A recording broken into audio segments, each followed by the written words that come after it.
اللهم صل وسلم وبارك على سيدنا محمد. ازيكم يا حبايبي؟ عاملين ايه؟ يا رب تكونوا بخير. هعمل معاكم النهارده تتبيله الفراخ المشويه. هنشوي كده فراخ في الفرن ونديها برضو ريحه اللي على الفحم. بس هعمل التتبيله كده معاكم. التتبيله دي حلوه جدا، جربوها هتعجبكم جدا يعني. معايا بصلايه مفرومه، معايا طماطمايه برضو مفرومه، وعليها معلقتين من الصلصه، ومكعب مرقه او كيس مرقه اللي هي الفوريه ديت اللي هي البودره اللي موجود، ونحط كوبايه الزبادي. بس اساس البهارات فيها اللي هي بودره الزعفران عشان بتدينا لون اللي هو لون الشوي الحلو دوت. وهنحط معاها طبعا بصل بودر وتوم بودر وزعتر وروزماري وبابريكا وفلفل اسمر. دي البهارات اللي احنا بنحطها، البهارات اللي انت بتحبي تحطيها، بس بنزود الزعتر والروزماري والبهار اللي هو بودره الزعفران. معانا دبس رمان، حوالي 3 معالق من دبس الرمان. ومعايا هنا هوت ليمونه واحده حطيتها عشان دبس الرمان برضو بيدي مزازته حلوه، وبنزود المزازه بتاعته. واللي بيحب المزازه اكتر ممكن بتحطي ملح ليمون. انا عموما بحب المزازه اكتر فبزود، بس ما كانش عندي ملح ليمون المره دي. هنا هوت حطيت معلقه عسل. وخلاص كده قلبنا كوبايه الزبادي طبعا ما ننساهاش، وقلبنا بقى الخليط ده كده دوبناه حلو. وبعد كده هننزل عليه على الفراخ نتبله ونحطها حوالي ساعه كده هوت متبله في التتبيله دي، او ممكن تعمليها من بالليل. كده خلاص انا بقطعهم لان لقيت الفخاد بتاعت الفراخ كبيره شويه، فحبيت ان انا اقطعها عشان التسويه بتاعتها تبقى على طول.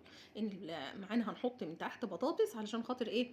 يعني تتاكل بطاطس مشويه مع الفراخ المشويه بتبقى طعمها جميل جدا. هتشوفوها حتى اما تطلع الصينيه. خليكم معايا للاخر كده اهو، هتشوفوا المنظر عامله ازاي.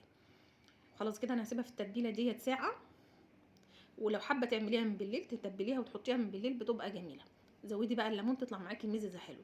عملت هنا البطاطس كده اهوت، انا بفردها في الصينيه علشان تاخد لسعه الفرنه، تبقى تطلع مشويه وفيها لسعه الفرنه كده اهوت. بحط لها من التتبيله بتاعت الفراخ دي، واتبلها كلها واحط لها الملح بتاعها واظبطها خالص. وبعد كده بنزل عليها الفراخ فوقيها كده اهوت، تنزل الميه بتاعت الفراخ على البطاطس تسويها. وبعد كده الميه بتكون في الفرن بتنشف بتتبخر، وبعد كده تتحمر بقى الفراخ وتتحمر البطاطس معانا. خلاص هغطيها بقى كده اهوت بورق زبده من على الوش. طبعا باي حاجه انت ممكن حابه ان انت تعمليها. انا معايا ورق الزبده ببلها وبحطها على الوش كده، بتاخد وضع كده وتكتم البخار عنها خالص. تكتم البخار فيها. بصي بقى المنظر بعد ما طلعت من الفرنه كده. بصي البطاطسايه ملسوعه ازاي. هو ده الشكل اللي احنا عايزينه. واللون بتاع بودره الزعفران مخلي الفراخ لونها كده هو حلو كده والشكل حلو. وهحط عليها بقى الفحمه تديني بقى ريحه الفراخ المشويه. يلا نغطي بسرعه كده ونسيبها بقى كده على جنب شويه. عملت برضو من نفس التتبيله اللي انا خدتها عملتها، حطيت منها على الرز وطلع معايا الرز باللون دوت.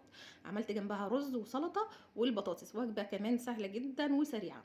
وكمان بيبسي ما نسيناهوش. يا رب الفيديو يعجبكم، ما تنسونيش بقى بلايك، ولو مش مشتركين في القناه تشرفوني بالاشتراك. سلام عليكم.